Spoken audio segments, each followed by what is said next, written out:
सभी साथियों को नमस्कार। भगवान धन्वंतरी को याद करते हुए हम आज से आयुर्वेद का एक नया बैच शुरू कर रहे हैं। इसमें जितने भी सभी साथी जुड़े हैं तो सब का एक टारगेट है, सब एक टारगेट के उद्देश्य से यहाँ पे जुड़े हैं। आपने कुछ क्लास के आरंभ में कुछ मज़ेदार बातें डिस्कस करते हैं, फिर कक्षा को पढ़ना शुरू करेंगे। जैसे कि कोई भी डॉक्टर है तो वो आगे जो कला उसके पास है वो दूसरों को नहीं सिखाता, क्योंकि अगर वो ऐसा करेगा उसका जो काम है वो बंट जाएगा। हमने पिछले 7 साल में आयुर्वेद पे जो काम किया है, हमने ये समस्या देखी है कि अगर हमारे पास ज्ञान है और उसको अगर हम केवल अपने तक ही सीमित रखेंगे तो हम आयुर्वेद का जो उद्देश्य है उसको हम पूरा नहीं कर पाएंगे। तो उसी को ध्यान में रखते हुए हम पिछले 3 साल से आयुर्वेद को पढ़ाने और सिखाने का काम कर रहे हैं, क्योंकि जब तक हर व्यक्ति को समझ नहीं होगी, ज्ञान नहीं होगा, तो आप चिकित्सा नहीं दे सकते। और अगर कोई एक वैद्य है या डॉक्टर है या कुछ वैद्यों का समूह है, केवल कुछ लोग ही अगर चिकित्सा पर कंट्रोल रखेंगे तो हर किसी को स्वास्थ्य नहीं मिल सकता। तो हर किसी को अगर स्वस्थ रखना है तो पहले हर व्यक्ति को स्वास्थ्य की समझ होना ज़रूरी है। तभी हम आयुर्वेद का जो उद्देश्य है कि स्वस्थ व्यक्ति के स्वास्थ्य को बनाए रखना और रोगी व्यक्ति को ठीक करना, तो हम इसको तभी पूर्ण कर सकते हैं जब हर व्यक्ति को अपने स्वास्थ्य की समझ होगी। तो हम केवल चिकित्सा के द्वारा आज के टाइम में भी कोई भी व्यक्ति जब बीमार पड़ता है तो वो 2 चीज़ें सबसे पहले ढूंढता है, एक डॉक्टर और एक दवाई। अगर केवल डॉक्टर और दवाई से बीमारियां ठीक होती तो आज अपने देश में ना डॉक्टरों की कमी है और ना दवाइयों की कमी है, ना हॉस्पिटलों की कमी है, तो आज पूरा देश स्वस्थ होता। अकेला डॉक्टर, दवाई और हॉस्पिटल से आप किसी को भी स्वस्थ नहीं कर सकते हो। जैसे कि हम अपने जीवन में भी हर फील्ड के लिए हम पहले उसमें निपुण होते हैं, अभ्यस्त होते हैं, तभी हम अपने जीवन में कोई बड़ा कार्य कर पाते हैं।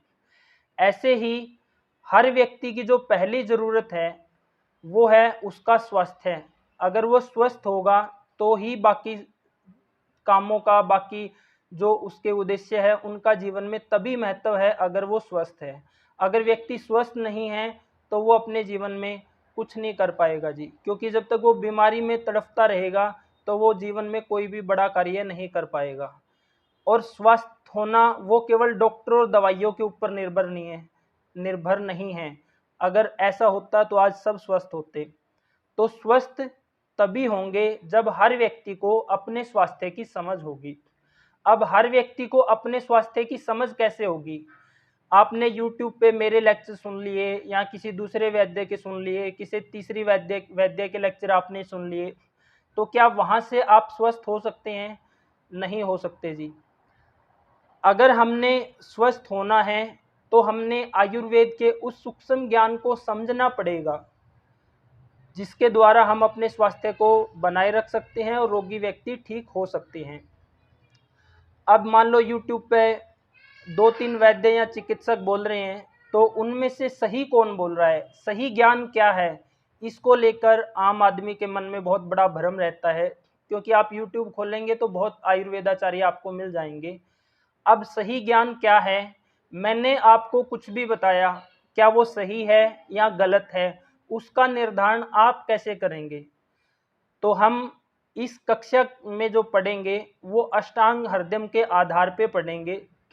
हमारा जो समझाने और सिखाने का जो तरीका रहता है वो ये रहता है कि हर साथी के पास अष्टांग हृदय हो।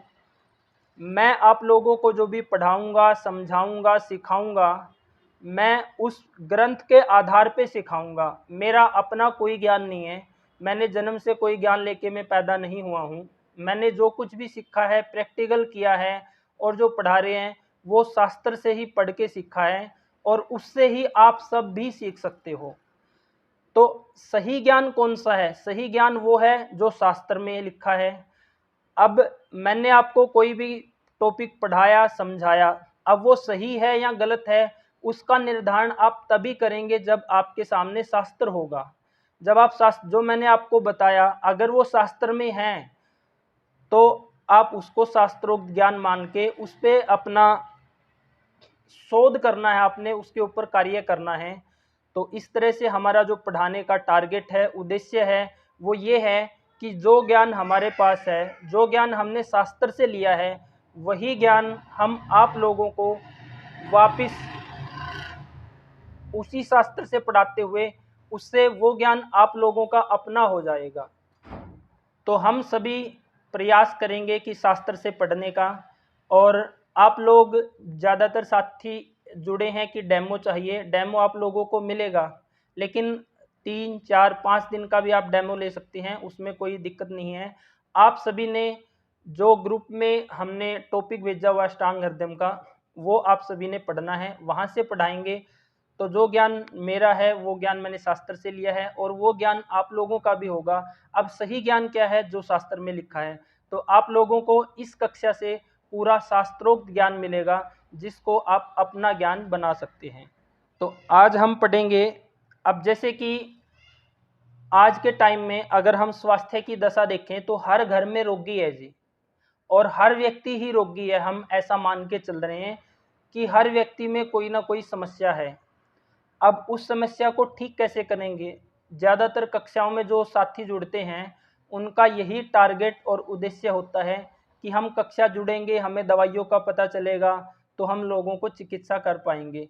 लेकिन केवल दवाइयों का पता होना ही, उससे ही अकेली चिकित्सा नहीं हो पाती। चिकित्सा तभी संभव होती है जब हम, जैसे कि ये हमारे पास अष्टांग हृदय है जो अभी गुरुदर्शन जी ने दिखाया है। गुरुदर्शन जी एक बार स्क्रीन पे अष्टांग हृदय को लेके आना। अब कोई भी व्यक्ति बीमार है तो बीमार हो गया है तो स्वस्थ होने के लिए क्या वो दवाइयों से स्वस्थ हो जाएगा? नहीं जी। क्या उसको कोई अकेला वैद्य ठीक कर सकता है? नहीं जी। तो ठीक कैसे होगा? जब वो अपनी बीमारी की एक्चुअल स्थिति को और पिक पॉइंट को समझ पाएगा। जैसे कि आप स्क्रीन पे देख रहे हैं, ये हमारे पास अष्टांग हृदय है। इस अष्टांग हृदय को इस तरह से डिजाइन किया गया है, जो अष्टांग हृदय हम इस क्लास के माध्यम से पढ़ने जा रहे हैं। तो इसका स्वरूप एक बार आप लोगों को बता देते हैं कि इसमें इसको किस तरह से डिजाइन किया गया है। जो अष्टांग हृदय है, इसमें सबसे पहले इस ग्रंथ को 5 पार्ट में डिवाइड किया गया है जी। सबसे पहला पार्ट है वो है सूत्र स्थानम। अब सूत्र स्थानम का क्या मतलब है? सूत्र स्थानम का मतलब है कि सूत्र स्थानम में वो सूत्र बताए गए हैं जिससे एक स्वस्थ व्यक्ति है वो अपने स्वास्थ्य की रक्षा कर सकता है। इसमें ऐसे सूत्र बताए गए हैं जब हम सूत्र स्थानम को पढ़ेंगे। तो सूत्र स्थानम में हमें उन नियमों का पता चलेगा कि कब सोना है, कब उठना है, कब हमें खाना चाहिए, सुबह के टाइम किस समय हमें खाना है ताकि खाना अच्छे से पचे और शरीर में लगे, शाम को कब खाना है, दोपहर का क्या समय है, खाना कितनी मात्रा में खाना है, अगर हम भारी भोजन खा रहे हैं तो वो कितना खाना है, हल्का खा रहे हैं तो वो कितना खाना है। तो सूत्र स्थानम में आपका आहार और विहार, यानी कि स्वस्थ रहने के लिए जो हमारे आहार की, हमें सुबह से शाम तक दिन भर में कितना, किस तरह से, कितनी मात्रा में, किस अनुपात में आहार लेना है, और विहार हमारा जो शरीर है, हमारी जो प्रकृति है, उसके अनुसार हमारे विहार यानी कि कार्य कैसे हो। तो सूत्र स्थानम में ऐसे नियम बताए गए हैं जिसके द्वारा हम, जिनका पालन करते हुए एक स्वस्थ व्यक्ति अपने स्वास्थ्य की रक्षा कर सकता है। और जो रोगी व्यक्ति है वो जब उन नियमों का पहले पालन करेगा और फिर चिकित्सा पे आएगा तो ही चिकित्सा हो पाएगी। अगर कोई बीमार व्यक्ति ये सोचे कि मैं एलोपैथी छोड़ के आयुर्वेदिक दवाइयाँ खाना शुरू कर दूं, तो मुझे नहीं लगता कि वो ठीक हो पाएगा। क्योंकि जब तक आप कारणों को नहीं समझ पाओगे, जिन कारणों से बीमारी पैदा हुई है, समस्या पैदा हुई है, जब उनको बंद नहीं कर पाओगे तो तब तक दवाइयों से कुछ होने वाला नहीं है। क्योंकि आप दिन में 2 या 3 टाइम जब भोजन करेंगे और भोजन आपका अगर अच्छे से पाचन नहीं हो पा रहा है, भोजन करने के नियम का आपको पता नहीं है, तो आप दवाइयों से अपने आप को स्वस्थ नहीं कर पाते। यही हमारी सबसे बड़ी भूल है कि हम बीमार होते ही केवल डॉक्टर और दवाई पे निर्भर रहते हैं। तो सूत्र स्थानम में रोगी व्यक्ति ने ऐसे नियमों का पालन करना है जो उसकी बीमारी का हेतु समझाने में हेल्प करेगा और पहले उन कारणों को ठीक करेंगे, फिर दवाई का नंबर आएगा। तो सूत्र स्थानम जो अष्टांग हृदय का डिजाइन किया गया है, उसका डिजाइन इस प्रकार से है कि एक स्वस्थ व्यक्ति अपने स्वास्थ्य को बनाए रख सके और रोगी व्यक्ति ठीक होने के लिए पहले इन नियमों का पालन करना है और फिर वो अपने बड़ी बीमारी को ठीक कर सकता है। दूसरा पार्ट इसमें है शारीर स्थानम। शारीर मतलब कि गर्भ, शरीर बनता कैसे है, गर्भ कैसे ठहरता है, कैसे कंसीव होता है, किस महीने में शिशु के कौन कौन से अंग बनते हैं, फिर हर महीने के हिसाब से कैसे स्ट्रक्चर बनता है शिशु का, शरीर के कौन से अंग कहाँ कहाँ स्थित है, कैसे वो कार्य कर रहे हैं, कैसे उनमें विकृति आती है। तो ये पूरी डिटेल जानकारी शरीर स्थान में दी गई है। तीसरा है निदान स्थानम। निदान यानी कि निदान का मतलब होता है कारण। निदान स्थानम में जितनी भी बीमारियां हैं, हर बीमारियों के कारणों का बताया गया है कि किन कारणों से, किस प्रकार के गलत आहार और विहार से शरीर में बड़ी बीमारियां होती है या बीमारियां होती है। तो निदान स्थानम को जब हम पढ़ते हैं तो हम देखते हैं अगर किसी को शुगर हुआ है तो उसके क्या कारण रहे हैं, अगर किसी को बीपी लंबे टाइम से चल रहा है तो उसके क्या कारण है, अगर किसी को हार्ट ब्लॉकेज है तो उसके क्या कारण है, किसी को कुष्ठ रोग हुआ है तो उसके क्या कारण है, किस प्रकार का उसने आहार विहार का सेवन किया है, क्या उसने अपने जीवन में गलतियां की है। जब तक हमें इस क्या का नहीं पता होगा तो हम अकेले दवाइयों से चिकित्सा नहीं कर सकते। तो जितनी भी बीमारियां हैं, हर बीमारियों के बारे में निदान स्थानम में हर बीमारी के निदान के बारे में बताया गया है कि कौन कौन से कारणों से किस तरह की बीमारी आती है और फिर उसमें संप्राप्ति कैसे बनती है, कि हार्ट ब्लॉकेज कैसे होती है, एक भारी व्यक्ति को बीपी कैसे होता है, एक पतले व्यक्ति को बीपी कैसे होता है, एक भारी व्यक्ति को श्वास रोग कैसे होता है, पतले व्यक्ति को कैसे होता है। दोनों के कारण अलग है, दोनों के चिकित्सा भी अलग रहेगी, दोनों के शरीर में गुण भी अलग बड़े रहते हैं। एक भारी व्यक्ति को हार्ट अटैक आया है तो उसके अलग कारण है, एक पतले व्यक्ति को आया है तो उसके अलग कारण है। तो निदान स्थानम जो अष्टांग हृदय का है, इसमें हम हर बीमारी के निदान यानी कि कारणों को समझ पाएंगे। तो सबसे पहले अष्टांग हृदय में डिजाइन किया गया है सूत्र स्थानम, दूसरे नंबर पे शारीर स्थानम, तीसरे नंबर पे है निदान स्थानम यानी कि बीमारियां किन कारणों से और किस तरह से होती है। जैसे कि एक छोटा सा एग्जांपल आपको देते हैं, एक भारी व्यक्ति को अगर हार्ट अटैक आता है या एक भारी व्यक्ति को बीपी की समस्या बनती है तो वो कैसे बनती है, एक पतले व्यक्ति को हार्ट अटैक आता है, दुबले पतले वात के व्यक्ति को, या वात के व्यक्ति को बीपी की समस्या बनती है तो वो क्यों बनती है, और एक मध्यम व्यक्ति को, पित्त प्रकृति के व्यक्ति को हार्ट अटैक आता है, बीपी की समस्या बनती है तो क्यों बनती है। जैसे कि कोई भारी व्यक्ति है जिसको हम कफ प्रकृति का मानेंगे, जिसके शरीर में कफ दोष बढ़ा हुआ है, अब हम कैसे मानेंगे कि किसी व्यक्ति के शरीर में वात बढ़ा है, कि पित्त बढ़ा है, कि कफ बढ़ा है, किस आधार पे मानेंगे। आप लोगों ने अक्सर सुना ही होगा कि आप किसी भी चिकित्सक या वैद्य के पास जाते हैं तो वो किसी को बोलेगा कि आपके शरीर में वात बढ़ा है, किसी को बोलेगा पित्त बढ़ा है, किसी रोगी में कफ बढ़ा मिलेगा।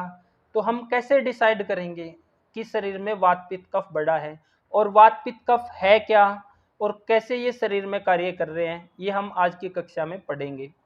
जैसे कि हमने बात करी कि हार्ट अटैक समस्या एक है, बीपी समस्या एक है, लेकिन तीनों ही प्रकृति में हो सकती हैं। एक भारी कफ के व्यक्ति में भी, एक दुबले पतले वात के व्यक्ति में भी, और एक मध्यम पित्त के व्यक्ति में भी, लेकिन तीनों की चिकित्सा अलग रहेगी क्योंकि तीनों के कारण भी अलग रहते हैं और तीनों में जो संप्राप्ति है वो भी अलग रहती है। अब भारी व्यक्ति में क्या होता है, भारी व्यक्ति में बीपी कब बढ़ेगा जी, किस तरह से बढ़ेगा। आपने देखा होगा कि आप अपने घर में या अपने खेत में पानी देने के लिए कोई पाइप इस्तेमाल करते हैं तो आप देखते हैं कि जब वो पाइप नहीं होती है तो उसमें फ्लो पानी का बहुत अच्छा होता है, लेकिन समय के साथ क्या होता है, उस पाइप के अंदर काई लग जाती है जी, जिससे कि वहाँ स्पेस अवरुद्ध होने लगता है, स्पेस घटने लगता है। ऐसे ही क्या होता है, हमारी जो रक्त वाहिनियाँ हैं, जो कफ का व्यक्ति है, भारी जिसका शरीर है, जो रक्त वाहिनियां हमारी है, जिनके थ्रू हमारे पाँव से लेके सिर तक ब्लड बहता है और उस रक्त के सहारे ही हम सब जीवित हैं। रक्त को आयुर्वेद में जीवन बोला गया है। तो वो रक्त फ्लो करता है हमारी रक्त वाहिनियों के माध्यम से और उसको पंपिंग करने का कार्य करता है हार्ट।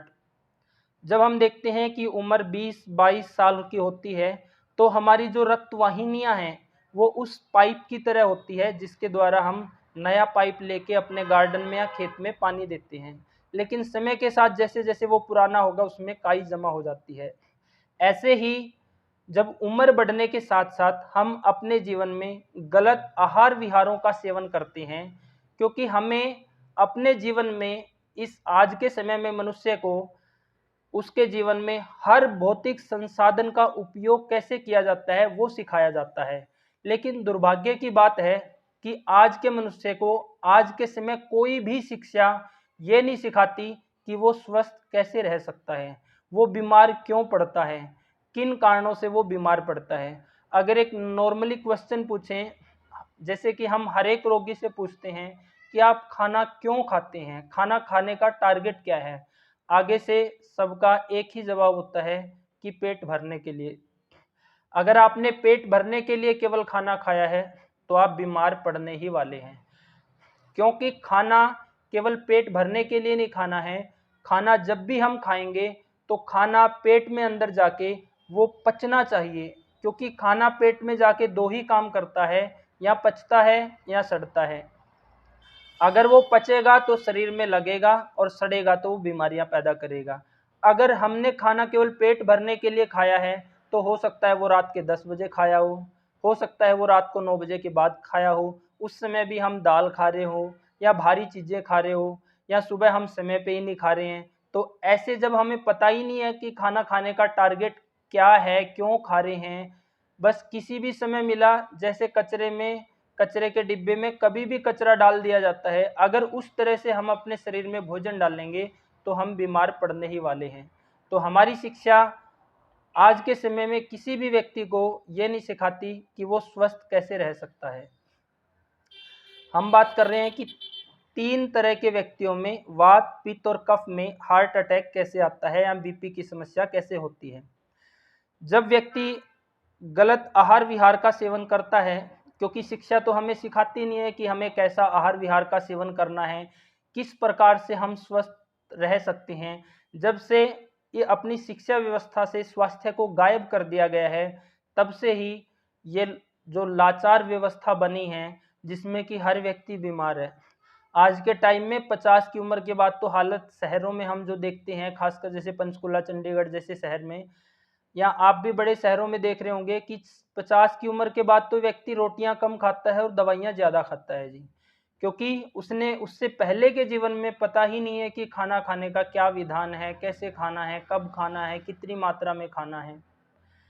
तो जब एक व्यक्ति गलत आहार विहार का सेवन करता है तो उससे क्या होता है, जैसे कि रिफाइंड तेल का इस्तेमाल किया, या खाना देरी से खाया, या खाने के ऊपर से पानी पी लिया, या खाने के साथ ही दूध पी लिया।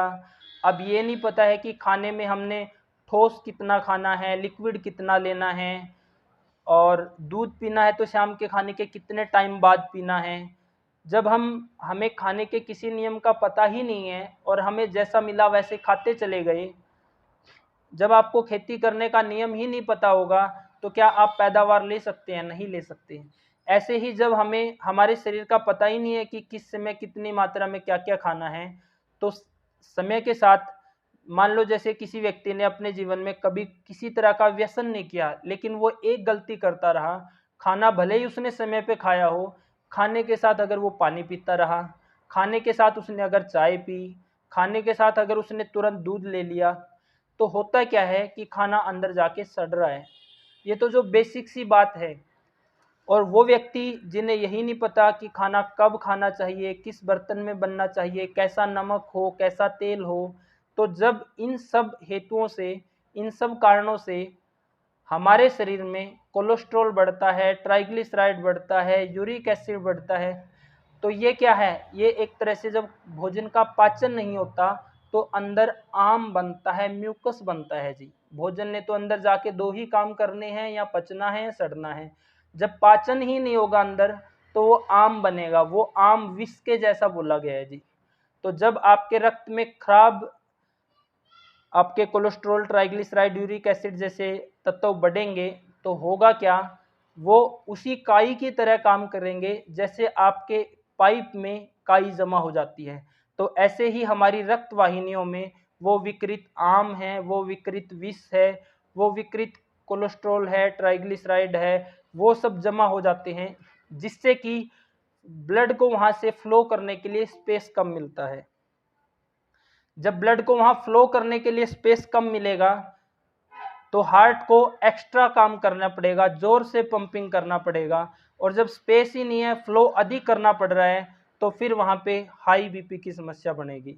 जब हाई बीपी चल रहा है भारी व्यक्ति में, तो जब हार्ट को अधिक पंपिंग करना पड़ रहा है और जब तक हम हेतुओं को ठीक नहीं कर रहे हैं, उस काई को नहीं हटाएंगे, तो हम हार्ट को स्वस्थ नहीं कर सकते और ना ही बीपी को ठीक कर सकते। आज के समय में आप बताएं ऐसी कौन सी चिकित्सा पद्धति है, या क्या आपको आज तक कोई ऐसा डॉक्टर या वैद्य मिला है जिसने आपको ये कहा हो, आप उसके पास दवाई लेने गए हो, कि आप दवाई से ठीक नहीं होंगे।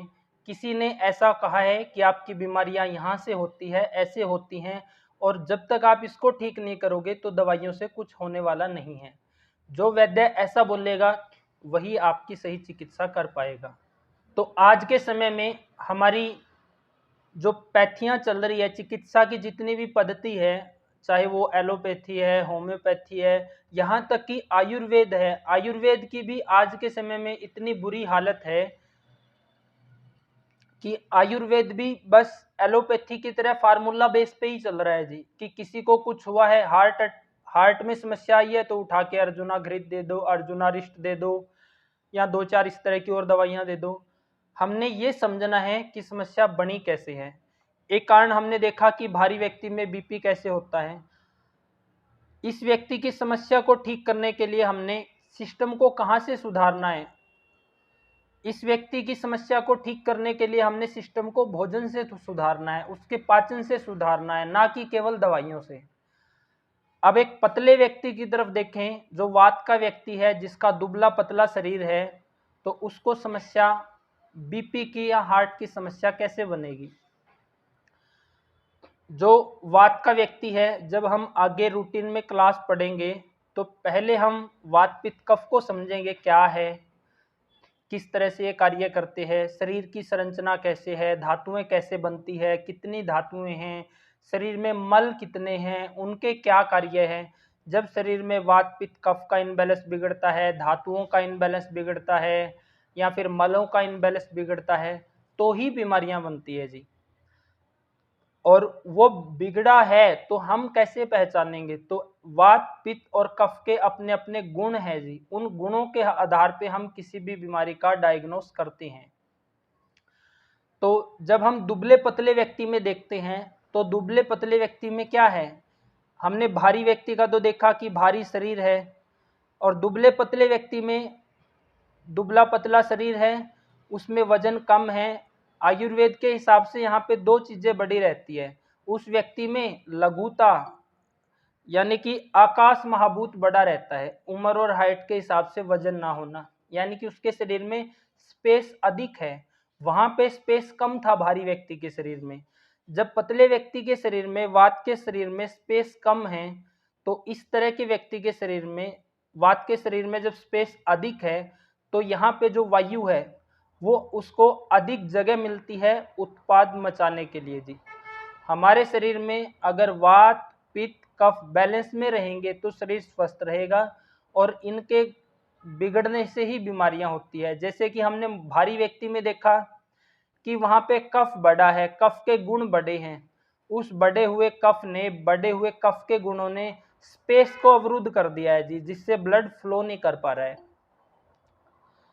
यहाँ पे क्या हो रहा है, दुबले पतले व्यक्ति में, दुबले पतले व्यक्ति में हो रहा है कि यहाँ पे स्पेस अधिक है, तो जितने भी दुबला पतले व्यक्ति हैं इनके शरीर में स्पेस अधिक है। जब स्पेस अधिक है तो यहाँ पे वायु को घूमने के लिए अधिक जगह मिलेगी।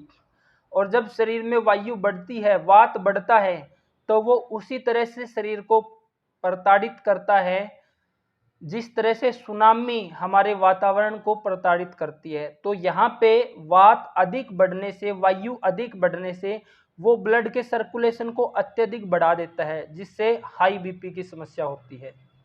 इसी तरह से जब हम पित्त प्रकृति के मध्यम शरीर के व्यक्ति में देखते हैं, तो उसके शरीर में क्या होता है, उसके शरीर में पित्त के अपने गुण होते हैं। जैसे कि पित्त है, पित्त को क्या बोलते हैं, अग्नि बोलते हैं।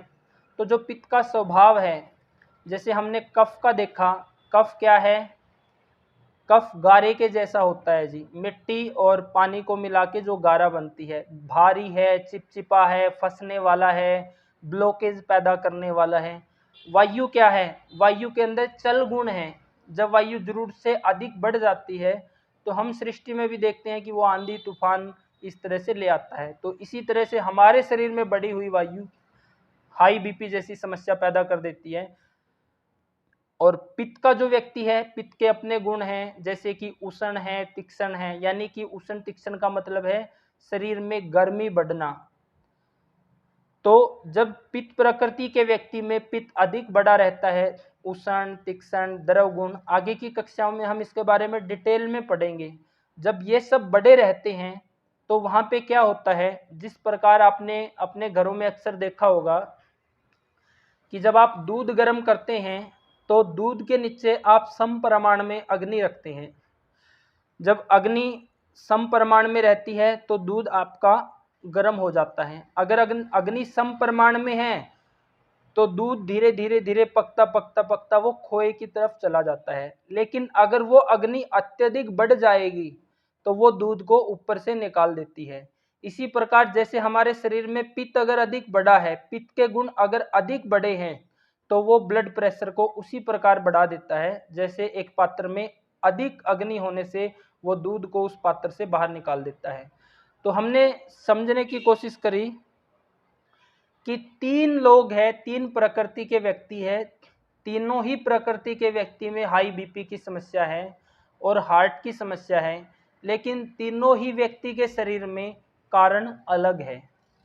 अब आप किसी डॉक्टर के पास चिकित्सा लेने गए, मान लो तीन व्यक्ति एक डॉक्टर के पास चिकित्सा लेने गए, एक भारी है, एक पतला है और एक मध्यम है, और वो गए किसी एलोपैथी डॉक्टर के पास। जब हम आयुर्वेद को पढ़ना शुरू करेंगे तो हम समझ पाएंगे कि एलोपैथी तो किसी काम की है ही नहीं, वो तो मैदान में ही नहीं है जी। जब हम चिकित्सा की बात करेंगे वो ऐसी पैथी है जिसकी हम बात ना ही करेंगे तो अच्छा है जी, क्योंकि आयुर्वेद पूरा एक साइंस है। हम पढ़ेंगे कैसे आयुर्वेद गुण के आधार पे काम करता है, कैसे प्रकृति के आधार पे काम करता है, कैसे ऋतु के आधार पे काम करता है। तो तीन व्यक्ति एक डॉक्टर के पास दवाई लेने गए। आप भी देखते ही होंगे प्रैक्टिकली, अगर आपने देखा होगा कि एक भारी व्यक्ति को हार्ट की समस्या है, एक पतले को, एक मध्यम को हार्ट या बीपी की, तो आप देखते हैं कि एलोपैथी में जाएगा, वो भारत के किसी भी कोने में चला जाए लगभग एक समान सी दवाई मिलेगी उनको, और तीनों ही व्यक्तियों को एक ही तरह की दवाई मिलेगी, जबकि तीनों ही व्यक्तियों के शरीर में कारण अलग रहते हैं। तो आयुर्वेद में जो अष्टांग हृदय में हम पढ़ेंगे तो यहाँ पे जो चिकित्सा रहेगी वो हर व्यक्ति की उसकी प्रकृति, उसके गुण और ऋतु के हिसाब से अलग अलग रहेगी जी।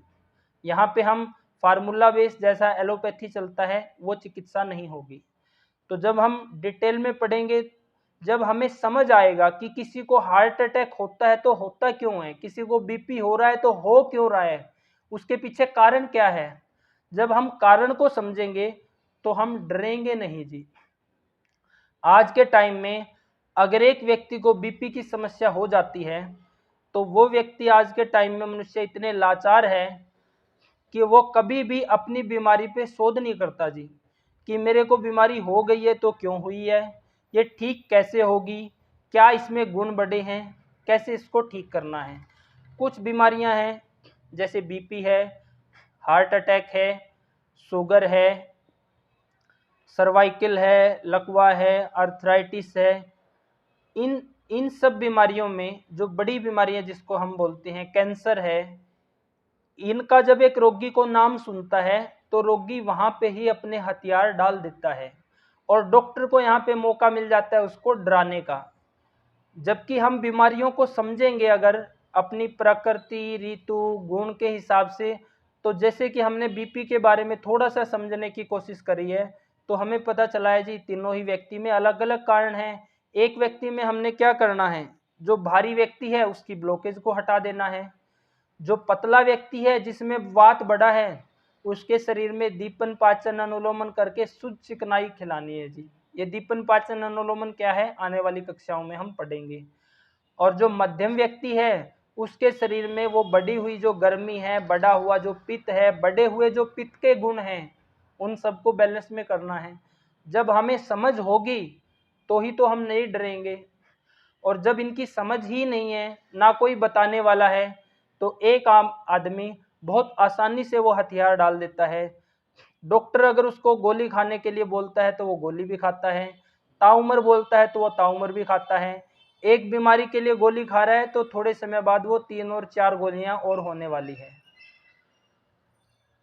तो ये स्थिति है बड़ी बीमारियों की। और डॉक्टर ने अगर सोचा कि इसको स्टंट डालना है या इसको कीमो करनी है, अगर कैंसर है, कोई भी बड़ी बीमारी है, तो आम आदमी बिल्कुल आसानी से करवा लेता है, क्योंकि उसके पास कोई ऑप्शन नहीं है, ना उसके पास समझ है। जब हमें समझ ही नहीं है और डॉक्टर ने हमें डराने का काम किया है, तो डॉक्टर चाहे फिर हमसे शरीर छीने, चाहे हमसे पैसा छीने, चाहे हमसे समय छीने, और हम अपना समय भी खोते हैं, शरीर भी खोते हैं और पैसा भी खोते हैं, तो हम सब चीज़ों को खो देते हैं। तो कब हम बच पाएंगे इन चीज़ों से? जब हम इन बीमारियों के कारणों को समझ पाएंगे और ये शरीर में पैदा कैसे हो रही है इसको समझ पाएंगे। इसको कब समझ पाएंगे? जब ज्ञान हमारा अपना और खुद का होगा, तब ही हम इसको समझ पाएंगे। हम अपनी इस कक्षा के माध्यम से कोशिश करेंगे कि जो हमारा ज्ञान है, हमने जो शास्त्र से ज्ञान पढ़ के प्रैक्टिकल करके लिया है, उसी ज्ञान को आप लोगों को भी देने की कोशिश करेंगे। और जैसे जैसे ज्ञान आएगा, प्रैक्टिकल आप करोगे, तो आप हर व्यक्ति से चर्चा भी कर सकते हो कि मेरी बीमारी क्या है, कैसे ठीक होगी, कौन से गुण बढ़े हैं, इसमें क्या क्या हुआ है, और हम अपनी बीमारी को आराम से खुद भी ठीक कर सकते हैं। हमारा जो टारगेट है, हमारा जो उद्देश्य है, वो ये है कि हमारी जो कक्षाएं हैं, इनके माध्यम से हर व्यक्ति को जीवन जीने के लिए जो जरूरी ज्ञान की ज़रूरत है वो दिया जाए, ताकि हर व्यक्ति स्वयं अपना चिकित्सक बन सके। जब तक हर व्यक्ति को समझ नहीं होगी, हर व्यक्ति को ज्ञान नहीं होगा, तब तक स्वास्थ्य की दिशाएं नहीं सुधर सकती। आप भले ही हर रोगी को उठा के मेरे पास भी ले आओ, मैं कितने रोगियों को देख पाऊंगा? आप कितने रोगियों को देख पाओगे? अगर हर व्यक्ति को समझ होगी तो हर व्यक्ति आसानी से अपनी समस्या को समझ सकता है। जब हम आयुर्वेद को पढ़ेंगे, पहला तो वो बीमार होने से ही बच सकता है, उसको पता चलेगा कि जीना कैसे है, तो बीमार ही नहीं होगा। अगर बाई चांस हो भी गया है तो वो थोड़े से टाइम में अपने आप को रिकवर कर लेगा। फिर वो जो आज की लॉबी है, डॉक्टर है, जो ये माफिया हैं, उनके चुंगल में नहीं फंस पाएगा। तो इस तरह का हमारा सिलेबस रहेगा कि हम इसको कैसे पढ़ेंगे। तो अब हम पढ़ेंगे जो ग्रुप में हमने भेजा था, कि अब हम पढ़ने की कोशिश करेंगे कि हमारा जो शरीर है वो कैसे बना है, कैसे चलता है, कैसे कार्य करता है, वात पित्त कफ क्या है, वो शरीर में कैसे कार्य करते हैं, कैसे शरीर को धारण किए हुए हैं, धातुएं कितनी हैं, कैसे बनती हैं, उनके क्या कार्य हैं। तो अब हम डिटेल में पहले कुछ लेक्चर्स में अपने शरीर को समझेंगे, फिर शरीर से बीमारियां कैसे होती है उनको समझेंगे, फिर समय के साथ साथ हम हर बीमारियों के कारणों को समझेंगे, और फिर उसकी चिकित्सा को भी पढ़ेंगे। तो जब कोई भी नया साथी क्लास शुरू करता है तो उसके मन में 2-3 सवाल होते हैं कि क्लास कितने दिन की होगी, कितने टाइम तक की होगी, कितने टाइम हमें पढ़ना पड़ेगा, कितने टाइम में हम सीख पाएंगे। तो हम हमारी क्लास में हर साथी को ये बोलते हैं कि अगर आप 6 महीने क्लास लगा पाए तो आपको दुनिया की हर बीमारी की समझ आ जाएगी। और उससे आगे, जैसे कि एक बैच हमारा सुबह के टाइम में चल रहा है, अभी एक बैच ये ख़त्म होके ये ये वाला शुरू किया है। तो जो सुबह वाला बैच चल रहा है वो 4 महीने से चल रहे हैं। उनके भी यही सवाल थे जब शुरुआत हुई कि कितने दिन चलेगा, कैसे रहेगा, क्या रहेगा। तो आज 4 महीने के बाद उनके जवाब ये है कि अगर आप पूरे जीवन पढ़ाओगे तो पूरी जीवन भी हम पढ़ेंगे। तो अगर आपने हर बीमारी की समझ लेनी है तो 6 महीने में आप लगभग पूरे सिस्टम को समझ सकते हैं जी। और आपने डीपली पढ़ना है तो आप उससे आगे भी पढ़ सकते हैं। तो हमारा उद्देश्य यही रहेगा और इसी टारगेट पे हम काम कर रहे हैं कि हर व्यक्ति को स्वास्थ्य की समझ दी जाए, तभी हर व्यक्ति स्वस्थ हो सकता है। अकेली चिकित्सा के सहारे वो स्वस्थ नहीं हो सकता जी। यहाँ पर किसी साथी का कोई इसी टॉपिक से रिलेटेड कोई भी सवाल हो तो आप रख सकते हो, छोटा छोटा सवाल, या किसी का कोई सवाल है तो आप मैसेज में भी लिख सकते हैं। तो अब हम पढ़ने की कोशिश करेंगे जी कि हमारा शरीर क्या है। अब हम उस ज्ञान को पढ़ने की कोशिश करेंगे जिस ज्ञान को आप अपना ज्ञान शास्त्र के माध्यम से बना सकते हैं। तो हम पढ़ेंगे, जो स्क्रीन पे दिख भी रहा है, जिन साथियों के पास अष्टांग हृदय नहीं है, और ग्रुप में भी हमने ये पॉइंट भेजे हुए हैं जो आज पढ़ेंगे। तो सबसे पहले हम पढ़ेंगे शरीर का आधार, यानी कि हमारा शरीर कैसे बना है, कैसे वो चलता है, किस तरह से वो कार्य करता है। तो जो पढ़ाने का तरीका रहेगा क्लास में वो ये रहेगा, बाकी कक्षाओं में भी ऐसा रहता है कि हम बारी बारी सभी साथियों से पढ़ाते हैं। एक श्लोक एक साथी से पढ़ाएंगे, फिर दूसरा दूसरे से, फिर तीसरा तीसरे से। इससे क्या होगा कि आप सब भी बोलना सीखेंगे, पढ़ना सीखेंगे और उसका एक्सप्लेनेशन करना सीखेंगे। तो जिससे आपकी झिझक दूर होगी और आप अपने आसानी से सवाल जवाब कर सकते हैं। तो कोई भी एक साथी, गुरदर्शन जी या कोई भी एक साथी आरंभ में ये पढ़ दे शरीर के आधार की, इसमें क्या लिखा है। आप लोगों में से एक साथी ने पढ़ना है, फिर उसकी व्याख्या करेंगे। तो इस तरह से हम पढ़ेंगे। कोई भी एक साथी पढ़े जी शरीर के आधार, जो 11वां अध्याय है, इसमें हम पढ़ने जा रहे हैं। पढ़ो जी कोई भी साथी। मैं पढ़ सकूं? हाँ, कोई भी साथी पढ़ दो जी, अच्छे से टिकाते हुए धीरे धीरे। शरीर के आधार, वात, आदि, पित्त, कफ, 3 दोष, रस से लेकर शुक्र पर्यंत 7 धातु तथा स्वेद यानी पसीना आदि मल, ये सब देह यानी शरीर के सदा जीवन भर मूल आधार कहे जाते हैं। आपने जो पढ़ा है, आपको जो पढ़ा है कुछ समझ आया कि आपने क्या पढ़ा है, इसमें क्या कहा गया है? जी बिल्कुल। अगर आप कुछ बता सकते हैं तो आप बताएं, नहीं फिर इसकी मैं व्याख्या करता हूं कि इसमें क्या कहा गया है। अगर थोड़ा भी आप गलत भी बताएंगे वो भी अच्छा रहेगा, क्योंकि जब धीरे धीरे पढ़ना शुरू करते हैं तो शुरू में अगर गलत मलत भी पढ़ेंगे तो उसमें सुधार होता चला जाएगा और एक आइडियालॉजी आएगी कि शास्त्र को पढ़ना कैसे है, इसमें क्या कहा गया है। इसमें बताया है कि शरीर के 3 दोष है, जैसे कि वात, पित्त और कफ, 7 धातु है जिसमें मल भी है, और ये सारे हमारे जीवन के मूल आधार है। ऐसा मुझे समझ आता है जो मैंने बताया। ठीक है, हाँ ठीक पढ़ा है जी आपने। तो इस श्लोक में कहा गया है कि हमारा शरीर का जो आधार है वो वात, पित्त, कफ, ये त्रिदोष इनको हम बोलते हैं। वात, पित्त, कफ, त्रिदोष और 7 धातुएं, रस, रक्त, मांस, मेद, अस्थि, मज्जा, शुक्र, और 3 मल, मूत्र, मल और पसीना। तो 3 दोष बताए गए हैं, त्रिदोष यानी वात, पित्त, कफ, 7 धातुएं और 3 मल। पसीना को मल कहा गया है, मूत्र को भी मल कहा गया है, और जो लेट्रिन है उसको भी मल कहा गया है।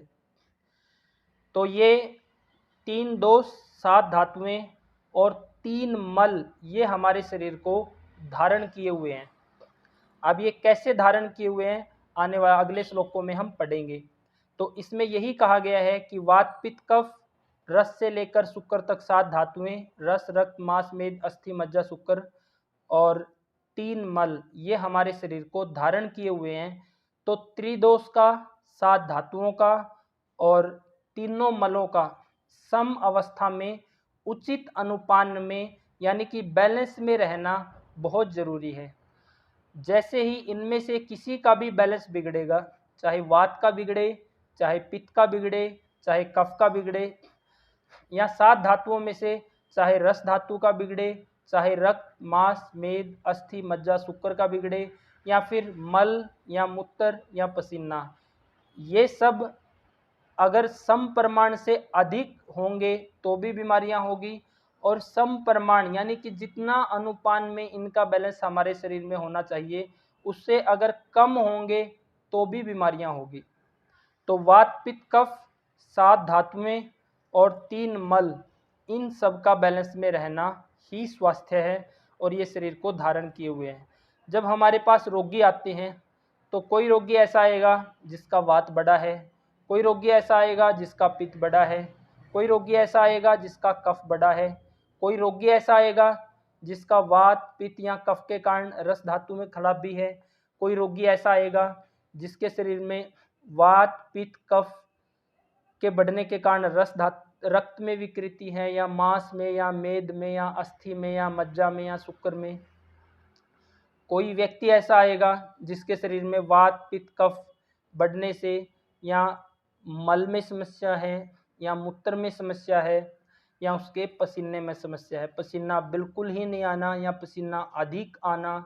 तो इस तरह की कोई भी समस्या इनके आधार पे ही होती है। तो जब हम वात, पित्त, कफ को डिटेल में समझेंगे कि वात क्या है, पित्त क्या है, कफ क्या है, वो किस आधार पे बढ़ते और घटते हैं, जब हम इस चीज़ को डिटेल में समझेंगे तो हम समझ पाएंगे कि कोई भी बीमारी क्यों होती है, किस तरह से होती है। तो इस पहले श्लोक में कहा गया है वात, पित्त, कफ, त्रिदोष, 7 धातुएं और 3 मल, ये सब हमारे शरीर को धारण किए हुए हैं। जब ये सम अवस्था में रहेंगे तो शरीर स्वस्थ रहेगा, जब ये सम अवस्था से अधिक बढ़ जाएंगे या घट जाएगा तो फिर शरीर में बीमारियां होंगी। जैसे कि अभी पहले श्लोक में हमने समझाने की कोशिश करी है। गुरुजी समावस्था क्या होती है? हाँ जी, समावस्था क्या होती है? कैसे देखा जाता है कि समावस्था ये होनी चाहिए किसी रोगी में? सम अवस्था होती है कि वात, पित्त, कफ का बैलेंस में रहना। उसको हम कैसे समझेंगे कि ये बैलेंस में है, कि ये बैलेंस से अधिक बढ़ गया है।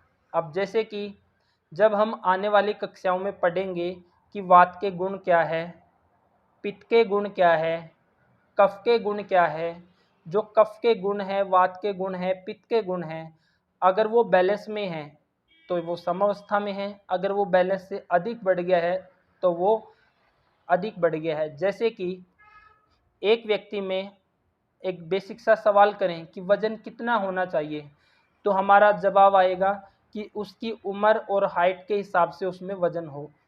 लेकिन अगर एक व्यक्ति में वज़न है 80 किलो, 90 किलो या 1 क्विंटल, और 1 क्विंटल से भी ज़्यादा है, तो आप क्या मानेंगे कि कफ कम है या बैलेंस में है या बढ़ा हुआ है? बढ़ा हुआ है गुरुजी। हाँ, तो ऐसे ही एक व्यक्ति के शरीर में जो वात का शरीर है, वात प्रकृति का व्यक्ति है, अगर उसके शरीर में उम्र और हाइट के हिसाब से वजन ना होके वो दुबला पतला हो, तो आप क्या मानेंगे, वात बड़ा है? बात बढ़ा हुआ है।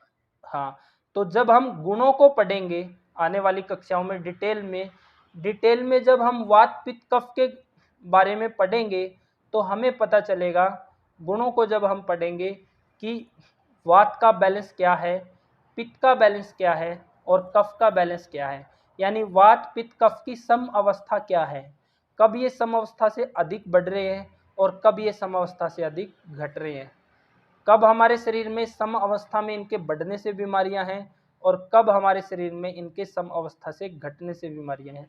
तो इसकी डिटेल जानकारी हम आने वाली कक्षाओं में गुणों के आधार पर समझ पाएंगे जी। जैसे कि वात के अपने गुण हैं।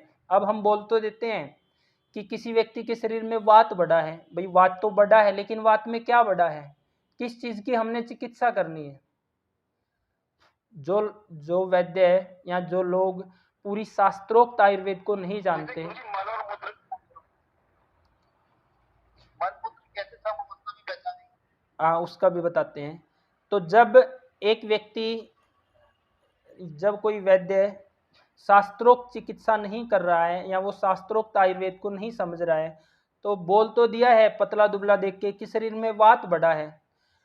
मान लो एक एग्जाम्पल से समझते हैं कि आपकी गाड़ी खराब हो गई है और वहाँ पे मैकेनिक आया है। वो बोलेगा कि गाड़ी खराब है। गाड़ी तो खराब है, लेकिन गाड़ी में क्या खराब है? टायर खराब है कि इंजन खराब है कि गियर खराब है कि ब्रेक खराब है? क्या खराब है? अब वात तो बढ़ा है शरीर में, लेकिन वात में क्या बढ़ा है? किस चीज़ की आप चिकित्सा करोगे? तो वात के गुण हैं, जैसे कि वात के 6 गुण हैं।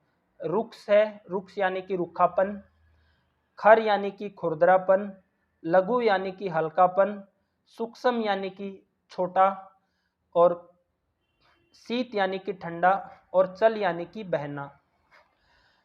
अब आपकी गाड़ी खराब है, जब तक आपको ये नहीं पता गाड़ी तो खराब है, बस गाड़ी खराब है, क्या आप पूरी गाड़ी को खोलने लग जाओगे?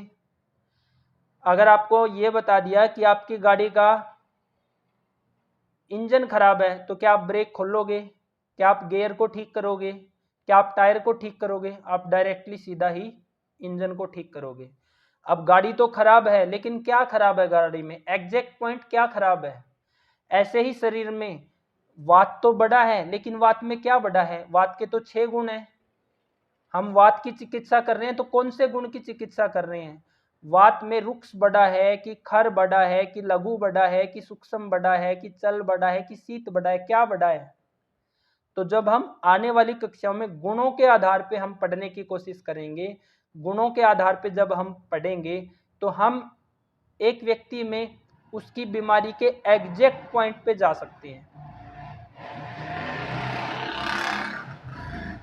जैसे कि हमने एक एग्जाम्पल पढ़ा, एक एग्जाम्पल हमने समझने की कोशिश करी थी कि एक भारी व्यक्ति में बीपी होता है, एक भारी व्यक्ति में हार्ट अटैक होता है, एक पतले व्यक्ति में बीपी होता है, पतले व्यक्ति में हार्ट अटैक होता है, एक मध्यम व्यक्ति में बीपी होता है भारी, और मध्यम व्यक्ति में हार्ट अटैक होता है। तो हार्ट अटैक तो है, लेकिन किसके अंदर क्या बढ़ने के कारण, किन गुण के कारण वो बीपी आया है या हार्ट अटैक आया है, किसके कारण आया है? वो एग्जैक्ट पॉइंट है जो आपको, जिसके ऊपर आपने काम करना है, वो मिलेगा आपको गुणों के आधार पे। जैसे कि हमने समझा एक भारी व्यक्ति में क्या है कि उसका शरीर बढ़ता चला जा रहा है। उसके शरीर में क्या है? जब भोजन का पाचन नहीं हो रहा है, आम बन रहा है, फिर भी भारी चीज़ें खाता चला जा रहा है, तो उसका मेद है, चर्बी है, एक्स्ट्रा फैट है जो वो बढ़ता चला जा रहा है और हर चीज़ को ब्लॉकेज करता चला जा रहा है। तो यहाँ पे जब हम गुणों के आधार पे पढ़ेंगे, तो यहाँ पे कफ के पिच्छिल, स्थूल, सांदर, इन गुणों में से कोई ना कोई गुण बड़ा है। ये हम केवल एक एग्जाम्पल के लिए समझ रहे हैं, आने वाली कक्षाओं में हम डिटेल में लिखेंगे, पढ़ेंगे। जो साथी बिल्कुल पहली बार समझ रहे हो, तो उन्होंने ये नहीं समझना है कि हमें गुरु, पिच्छिल, स्थूल, सांदर ये क्या है पता ही नहीं है। हम पूरा डिटेल में पढ़ेंगे। आज की हमारी डेमो क्लास है, पहली क्लास है, तो हम आने वाली कक्षाओं में इसमें डिटेल में पढ़ेंगे। तो ऐसे ही एक पतले व्यक्ति में बीपी हो रहा है, तो क्यों हो रहा है? क्योंकि वहाँ पे रुखापन बढ़ा है। रुखापन, अगर एक बहुत तेज हवा चलती रहेगी तो वो सृष्टि में सुखाने का काम करती है। जैसे कि एक गीली शर्ट है, उसको बाहर रख दोगे, हवा चल रही है तो वो सुखा देगी। ऐसे ही जब शरीर में वात का रुक्ष गुण बढ़ा है, यानी कि रुखापन बढ़ा है, तो उसने शरीर की स्नेहांश को, चिकनाई को सुखाने का काम किया है। अब रुखापन बढ़ा है, खुरदरापन बढ़ा है। जब रुखापन बढ़ा है तो हल्कापन भी आएगा, जैसे एक गिल्ली शर्ट सूख के वो हल्की हो जाती है। तो वात में जो बीपी बना है, वो उसके गुण बढ़ने के कारण, कौन से गुण? रुक्ष गुण, खर गुण, लघु गुण, जब ये बढ़े हैं, इन्होंने अंदर स्पेस अधिक क्रिएट किया है, तो फिर वात का चल गुण बढ़ के उसने बीमारी को पैदा किया है। तो जब हम गुणों के आधार पे समझेंगे, तो गुणों के आधार पे आप आयुर्वेद के पूरे रहस्य को समझ सकते हैं। आप अक्सर लोगों के, अच्छे वैद्यों से ये सुनते होंगे, या लोगों के मुख से आप ये सुनते होंगे कि आयुर्वेद तो बहुत ही गहरा सागर है, इसको समझने और पढ़ने के लिए कई जन्म लग जाते हैं। लेकिन जब आप गुण आधारित चिकित्सा पढ़ेंगे, जब आप ऋतु के महत्व को समझेंगे, और जैसे आजकल हम सुबह की क्लास में पढ़ रहे हैं 5 तरह की, आज तो हम वात के बारे में पढ़ रहे हैं। जो वात है, वायु है, वो भी आगे 5 प्रकार का होता है जी।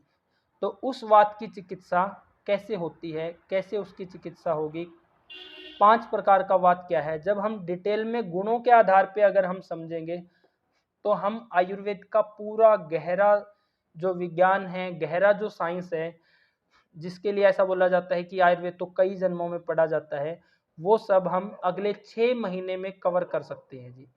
आयुर्वेद का पूरा गहरा रहस्य, पूरा साइंस, पूरा निचोड़ है जो अगले 6 महीनों में हम पढ़ सकते हैं जी। तो इस तरह से हम गुणों के आधार पे कि शरीर में वात पित्त कफ तो बढ़े, लेकिन उनमें क्या बढ़ा है, कौन से गुण बढ़े हैं। एक गाड़ी तो खराब है, लेकिन गाड़ी में क्या खराब है। जब आपको पता है कि उसका इंजन खराब है तो आप इंजन को ही ठीक करोगे। जब पता है गियर खराब है तो आप गियर को ही ठीक करोगे। टायर खराब है तो टायर को ही ठीक करोगे, पूरी गाड़ी को थोड़ी ना खोलोगे। तो ऐसे ही जब हम वात पित्त कफ और उनके गुणों को पढ़ेंगे तो हम अपनी बीमारी का एग्जैक्ट पॉइंट समझ सकते हैं और उसको ठीक कर सकते हैं। तो ये है जी आयुर्वेद की महानता और आयुर्वेद की गहरी साइंस और आयुर्वेद का पूरा रहस्य कि गुणों को समझना। अच्छा सवाल इन्होंने किया है दीपक जी ने। तो बाकी अगर किसी साथी का इस तरह का सवाल बन रहा हो तो आप बीच में रख सकते हैं जी। तो पहले श्लोक में हमने पढ़ने की कोशिश करी है कि वात पित्त कफ त्रिदोष 7 धातुएं और 3 मल, इनके आधार से हमारा शरीर चलता है। ये सब सम प्रमाण में बैलेंस में रहेंगे तो शरीर स्वस्थ रहेगा, और इनका बैलेंस से बढ़ जाना या घट जाना तो शरीर बीमार होगा जी। अब दूसरा श्लोक हम पढ़ेंगे। दूसरे अगले श्लोक में हम पढ़ेंगे कि ये वात क्या है, ये पित्त क्या है और ये कफ क्या है। कोई भी साथी पढ़ दो जी अगले श्लोक को कि वात पित्त कफ क्या है।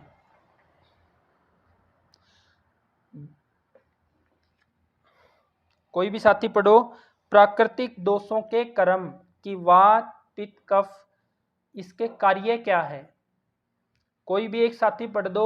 अगर किसी को नहीं पढ़ना आता, गलत भी पढ़ रहा है, तो भी उसका भी स्वागत है जी, क्योंकि यहाँ से हम पढ़ना सीख रहे हैं, यहाँ से हम अपने जीवन को जीना सीखेंगे जी। गुरुजी कौन सी लाइन में है ये?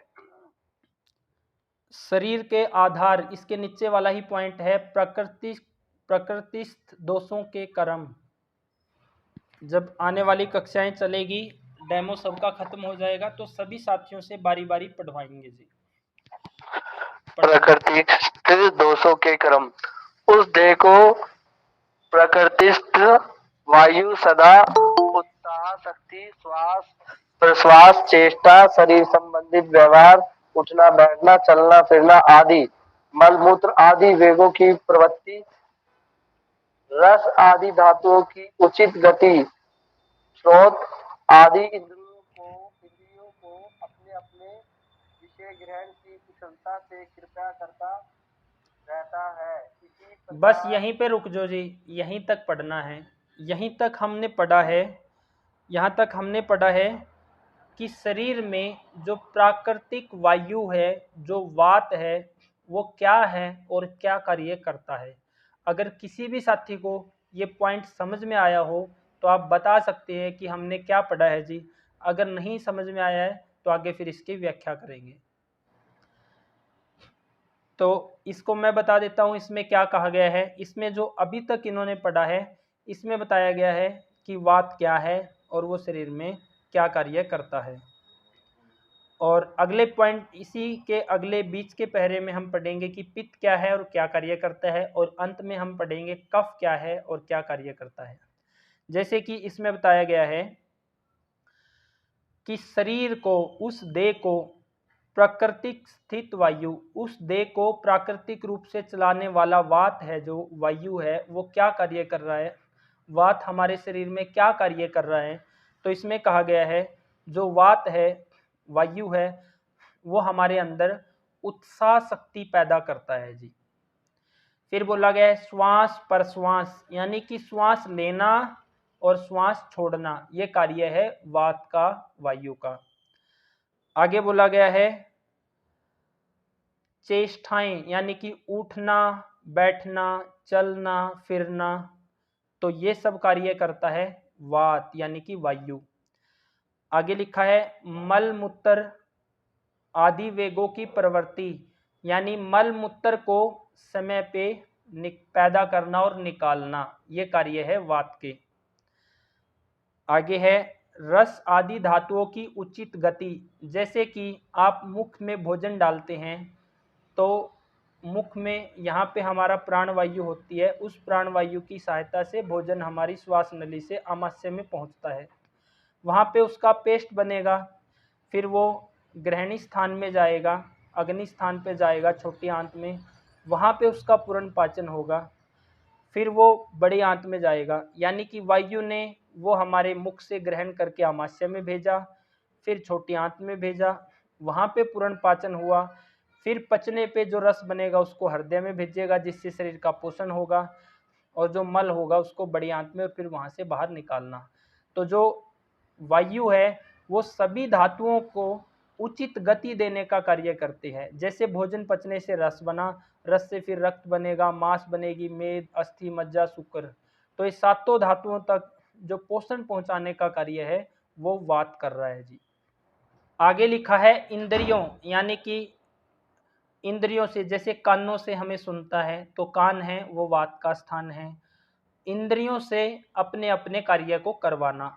तो यहाँ पे जो अभी तक हमने टोटली निष्कर्ष पढ़ा है कि वात है जो वायु है वो हमारे शरीर में प्राकृतिक रूप से क्या कार्य करता है, इसका टोटली निष्कर्ष ये है कि जो वात है वो हमारे शरीर को चलाने का काम कर रहा है जी।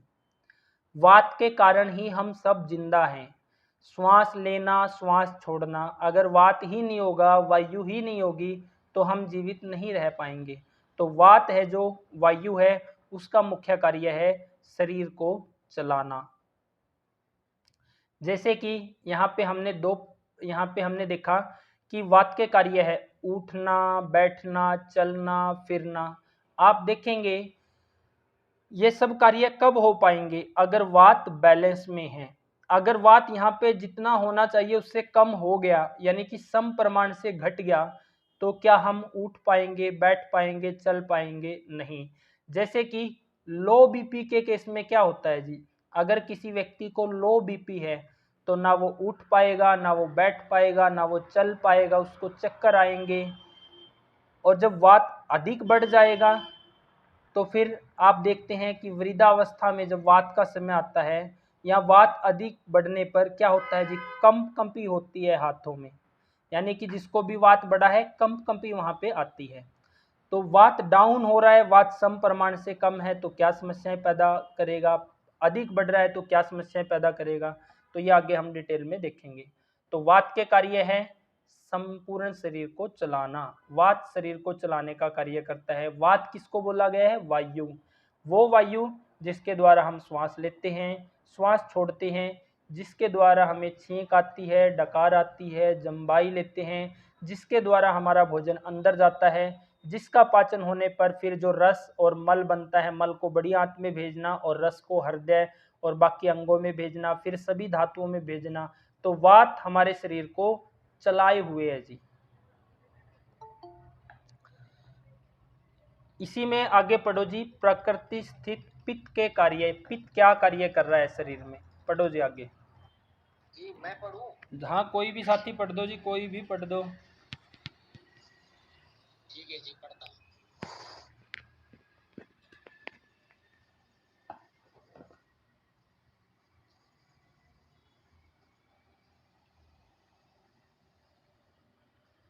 इसी प्रकार प्रकृतिस्थ पित्त इस देह के ऊपर सदा पाचन, उष्णता, दर्शन यानी देखना, भूख, प्यास, भोजन के प्रति रुचि, प्रभा यानी कांति, मेधा यानी कि धारण करने की क्षमता वाली बुद्धि, बुद्धि, शूरता, शरीर संबंधित मृदुता द्वारा अनुग्रह करता है।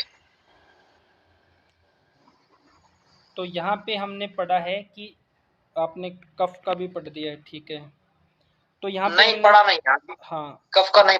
ठीक है। गुरदर्शन जी एक बार आप स्क्रीन पे भी ले आओ, ताकि जिन साथियों के पास अष्टांग हृदय नहीं है तो साथ साथ में वो देख सके और पढ़ सके कि हम किस पॉइंट को पढ़ रहे हैं। तो जो साथी लेट जुड़े हैं तो उनके लिए भी एक व्यवस्था रहेगी जी, कि जो ये वीडियो होगी इसको हमारा एक यूट्यूब चैनल है उसके ऊपर जल्दी ही अपलोड कर देंगे, ताकि जो साथी लेट जुड़े हैं या आप अपना रिवीजन वहाँ से कर सके जी। तो पहले श्लोक में हमने समझने की कोशिश करी कि शरीर में जो प्राकृतिक वात है, वायु है, उसका क्या कार्य है। अब दूसरे पॉइंट में हमने पढ़ने की कोशिश करी कि इसी प्रकार प्रकृति स्थित पित्त, यानी कि जो प्राकृतिक पित्त है वो शरीर में क्या कार्य करता है। वह शरीर में पाचन यानी कि हर चीज को पचाना, उष्णता यानी कि शरीर में गर्मी को पैदा करना, अग्नि को पैदा करना, दर्शन यानी कि देखना, भूख प्यास भोजन के प्रति रुचि, अच्छी भूख लगना, अच्छी प्यास महसूस होना, तो ये सब कार्य है पित्त के। प्रभा यानी कि कांति आना, चेहरे पे चमक होना, और आगे है मेधा यानी धारण करने की शक्ति या क्षमता वाली बुद्धि, कि लंबे समय तक याद रहना। आगे है वीरता यानी कि क्रांतिकारी के भाव, पराक्रमकता के भाव, शरीर संबंधी कोमलता। तो जो पित्त है, पित्त किसको बोला गया है, जैसे कि हमने पढ़ा कि वात किसको बोला गया। वात क्या चीज है, जो हम पढ़ते हैं कि आपके शरीर में वात बढ़ा है, वात बढ़ा है। वात क्या है, वायु को बोला गया है जी। वायु के हमने कार्य समझे कि क्या है। ऐसे ही हमने समझने की कोशिश करी कि पित्त क्या है, पित्त के कार्य क्या है। अब पित्त है जो, वो अग्नि को बोला गया है जी, वो उष्णता को बोला गया है, वो हीट को बोला गया है, गर्मी को बोला गया है। यानी कि शरीरस्थ जो शरीर में स्थित गर्मी है, अग्नि है, हीट है, इसको पित्त बोला गया है जी। जैसे कि हम सृष्टि में देखते हैं कि हम फसल उगाते हैं, तो अगर समय पे अच्छा प्रकाश होगा तो ही वो फसल बढ़ती है, तो ही वो फसल पकती है। यानी कि जो हमारी सृष्टि है वो भी वात पित्त कफ और पंच महाभूतों के आधार पे ही चलती है। तो जो पित्त है वो शरीर में क्या कार्य कर रहा है, जो पित्त है वो शरीर में पाचन का कार्य कर रहा है। यानी कि हम भोजन ग्रहण करेंगे, भोजन हमारी आहार नली से होता हुआ पहले आमाशय में जाएगा, वहाँ पे वो पेस्ट जैसा बनेगा, उसके बाद वो अग्नि स्थान में जाएगा, वहाँ पे उसका पूर्ण पाचन होगा। यानी कि पित्त की वजह से हमारे शरीर में भोजन पचता है और पचने का कार्य होता है। तो पित्त का जो कार्य है, जैसे हमने वात का एक लाइन में कार्य पढ़ा था कि वात का कार्य था, वायु का कार्य था शरीर को चलाना, ऐसे ही पित्त का कार्य है, अग्नि का कार्य है शरीर का निर्माण करना। कैसे, जैसे ही हम भोजन खाएंगे तो अंदर जाके हमारे शरीर में जो जठराग्नि है, जो अग्नि है, उसकी वजह से, अग्नि की वजह से या पित्त की वजह से हमारा भोजन पचेगा। तो पचने पे उसमें से सबसे पहले रस बनता है। जैसे कि हम एक मौसम्मी को मिक्सी में डालते हैं, फिर उससे जूस बनता है, ऐसे ही जब हमारा भोजन है वो जठराग्नि के पास जाता है, अपनी पाचन शक्ति के पास जाता है, पेट की अग्नि के पास जाता है, तो वो उसको पचाने का काम करती है। उसके पचने से रस बनता है जी। रस हमारे शरीर की पहली धातु है। अब भोजन के पचन से रस बना, तो पचाने का कार्य किसने किया, अग्नि ने, पित्त ने। यानी पित्त ने निर्माण करने का कार्य किया। किस चीज का निर्माण करने का कार्य किया, हमारी रस धातु को। अब रस बना है तो फिर रस की वजह से, रस की अग्नि से फिर रक्त बनता है, फिर मांस। जैसे हमने पढ़ा कि हमारे शरीर में पेट में जठराग्नि है, उस अग्नि के पचने से रस बना है। तो जैसे हमारे पेट में अग्नि है, जठराग्नि, उसी प्रकार हमारे शरीर में कुल 13 अग्नियां होती है। एक जठराग्नि यानी कि पेट की हमारे शरीर की मुख्य अग्नि, फिर आगे 7 धातुओं की अग्नि, फिर आगे 5 महाभूतों की अग्नि। तो शरीर में कुल 13 अग्नियां होती है। अब हमारे पित्त ने, अग्नि ने क्या किया, पेट में आए हुए भोजन का पाचन किया। वो भोजन पचा, किससे पचा, अग्नि की सहायता से। तो अग्नि ने निर्माण किया किसका, रस धातु का। अब रस की भी अपनी अग्नि है, वो आगे जब उसको पकाएगी तो वो रक्त में बदलेगा। रक्त की अपनी अग्नि है, जब उससे पकेगा तो वो मांस में, फिर मांस की अपनी है, मेद की अपनी है, अस्थि, मज्जा, शुक्र। तो इस तरह से 7 धातुओं की अपनी अग्नि है। तो शरीर में अग्नि है जो, उसका कार्य है शरीर का निर्माण करना। वात का कार्य है शरीर को चलाना। अगर हम एक लाइन में बोलना चाहें तो वात शरीर को चलाने का काम करता है, और पित्त है जो अग्नि है, जो हीट है शरीर की, वो शरीर का निर्माण करने का कार्य कर रही है। तो पित्त की वजह से पाचन होगा, शरीर का निर्माण होगा। फिर आगे देखने का कार्य है, जैसे कि हम आंखों की सहायता से देखते हैं। तो जैसे हमने पढ़ा कि वात, वायु, आगे वो 5 प्रकार की होती है, ऐसे ही आगे पित्त भी 5 प्रकार का होता है। एक पित्त की सहायता से हम आंखों से देखते हैं, उसको बोलते हैं आलोचक पित्त। फिर आगे लिखा है कि पित्त का कार्य है प्रभा लाना, यानी कि चेहरे पे कांति लाना, चमक लाना। अग्नि जितनी अच्छी होगी और जितना अच्छा अग्नि में ईंधन डाला जाएगा, अग्नि अच्छी है लेकिन खाना पीना असमय पे और गलत डाल दिया है, तो वो अग्नि भी खराब होगी और चेहरे की चमक भी खराब होगी। अग्नि अच्छी है और उसमें खाना पीना भी अच्छा डलेगा, आहार विहार भी ठीक होगा, तो फिर हमारे चेहरे पे अग्नि की वजह से आएगी कांति, चमक, जिसको बोलते हैं ओज, ओरा। तो पित्त का कार्य है पाचन करने का, देखने का, उष्णता यानी कि शरीर में हीट बढ़ाना, जिससे पसीना आना समय पे सम प्रमाण में। फिर आगे है भूख प्यास, यानी कि पेट की अग्नि जब अंदर पचाने का काम करेगी तभी तो दोबारा भूख लगेगी। आपने खाना खाया और वो पेट में 2 घंटे बाद भी ऐसा लगा कि अभी पेट में ही पड़ा है, पेट में ही भारीपन है, तो क्या प्यास लगेगी, नहीं लगेगी। जब अग्नि अच्छी होगी, पहला पचेगा तो दोबारा भूख लगेगी। अग्नि अच्छी होगी, पाचन अच्छा हो रहा है उस अग्नि की सहायता से, तो ही प्यास लगेगी।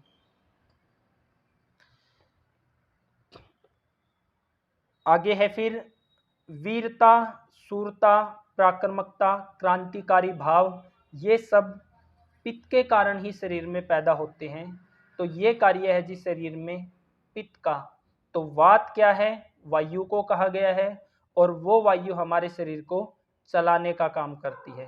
और पित्त क्या है, पित्त शरीर में अग्नि को कहा गया है, वो अग्नि हमारे शरीर का निर्माण करने का कार्य करती है। और अब हम अंतिम लाइन में पढ़ेंगे कि कफ क्या है और वो शरीर में क्या कार्य कर रहा है। जी पढ़ू। हाँ जी, पढ़ो जी, पढ़ो। प्रकृतिस्थ कफ देह को सदा स्थिरता, स्निग्धता, दृढ़ संधि बंधन तथा क्षमा आदि द्वारा अनुग्रहित करता है। ठीक है, तो यहाँ पे जो प्राकृतिक कफ है, कफ क्या है, शरीर की चिकनाई को कफ बोला है जी। जैसे कि हमने पढ़ा कि वात क्या है, शरीर में बहने वाली, शरीर को चलाने वाली, जिसके द्वारा हम श्वास छोड़ रहे हैं, ले रहे हैं, उस वायु को वात बोला गया है। और शरीर की अग्नि जो पाचन का कार्य कर रही है, पाचन करके शरीर को निर्माण करने का, धातुओं को निर्माण करने का कार्य कर रही है, उस अग्नि को पित्त बोला गया है। और कफ है जो, वो शरीर की चिकनाई को बोला गया है। अब जो कफ है, ये शरीर में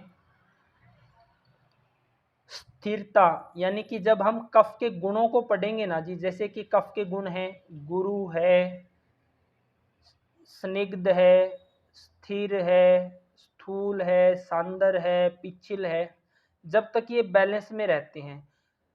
तो शरीर में कफ की वजह से स्थिरता आती है, यानी कि शरीर स्थिर बनता है, अच्छा बनता है जी। तो कफ का जो हम मेन कार्य पढ़ेंगे वो है शरीर को ताकत देने का जी, बल देने का। वायु का हमने पढ़ा शरीर को चलाने का कार्य है, पित्त का हमने पढ़ा शरीर का निर्माण करने का कार्य है, और कफ का हम पढ़ रहे हैं शरीर को ताकत देने का, बल देने का कार्य है जी। अब यहाँ पे कहा गया है कि जो कफ है वो शरीर में स्थिरता प्रदान करता है, वो स्निग्धता प्रदान करता है, यानी हमारे शरीर में जो चिकनाई है वो कफ के कारण ही आती है।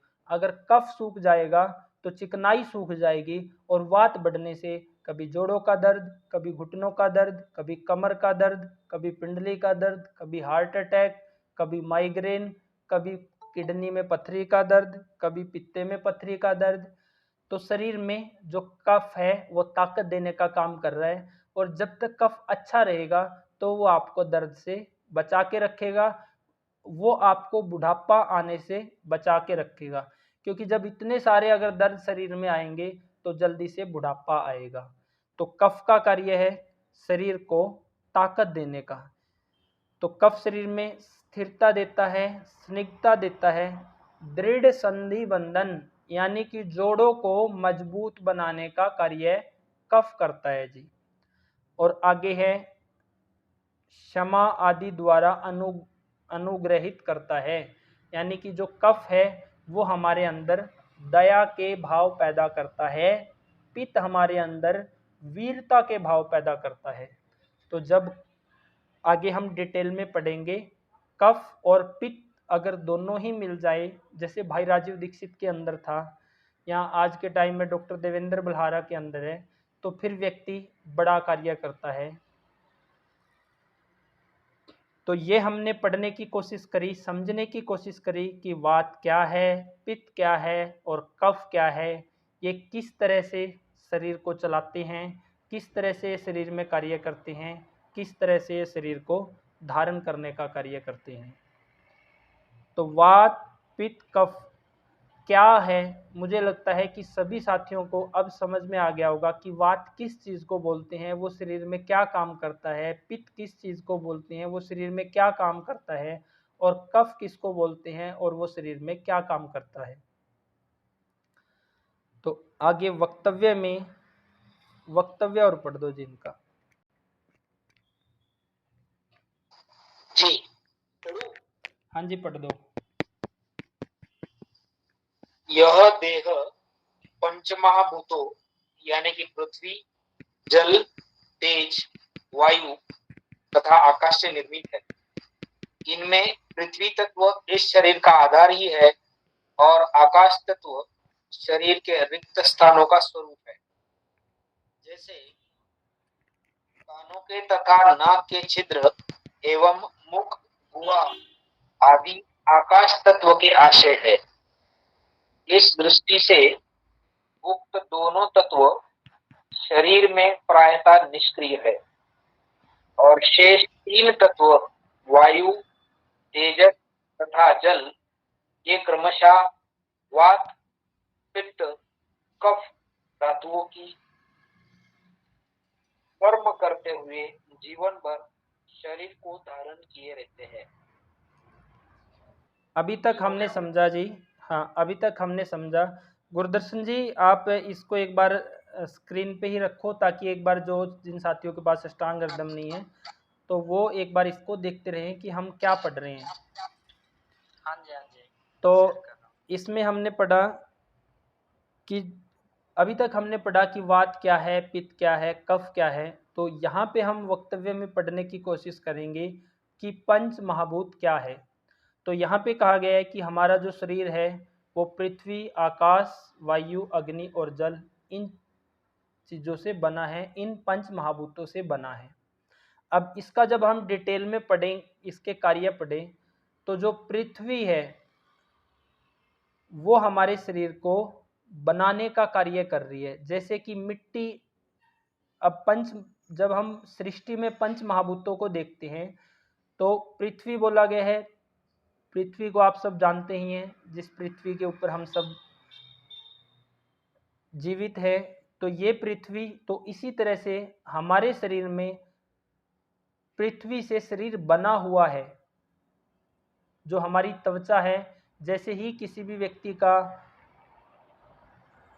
व्यक्ति की मृत्यु होती है तो जो ये शरीर है वो पंच महाभूतों में यानी कि मिट्टी में बदल जाता है जी। तो इससे पृथ्वी से हमारे शरीर का निर्माण हुआ है, लेकिन निर्माण करने वाला पित्त है। पृथ्वी से हमारे शरीर का निर्माण हुआ है। आकाश हमारे शरीर के अंदर का खाली भाग है, जैसे कि हमारे नाक के अंदर जगह है, हमारे कानों के अंदर स्पेस है, हमारी आहार नली के अंदर स्पेस है, फिर अंदर भी हमारे हर जगह पे स्पेस है, जिस स्पेस के द्वारा ही रक्त, ऑक्सीजन, प्राणवायु सिर से लेके पांव तक सर्कुलेट कर रही है। तो इसको बोला गया है आकाश। यानी कि पृथ्वी से हमारा शरीर बना है, आकाश शरीर के अंदर का खाली भाग, और पृथ्वी आकाश। तीसरा नंबर है वात, यानी कि वायु चलाने वाला है। जब ये पृथ्वी और आकाश बैलेंस में होंगे, मान लो किसी व्यक्ति का पृथ्वी महाभूत बढ़ गया है तो जगह ही नहीं बचेगी, तो वायु फंसेगी, दर्द भी करेगी और ब्लॉकेज भी पैदा करेगी। अगर किसी व्यक्ति के अंदर ज़्यादा आकाश ही महाभूत अधिक बढ़ गया है और पृथ्वी उसकी घट गई है या सूख गई है, भारीपन उसका सूख गया है, तो फिर वहां पे वायु को अधिक स्पेस मिल जाएगा सर्कुलेट करने के लिए, उत्पात मचाने के लिए जी। और पृथ्वी, आकाश, फिर वायु शरीर को चलाने का काम कर रही है, सर्कुलेट करने का काम कर रही है। फिर पित्त शरीर का निर्माण कर रहा है, कैसे? पाचन कार्य करके।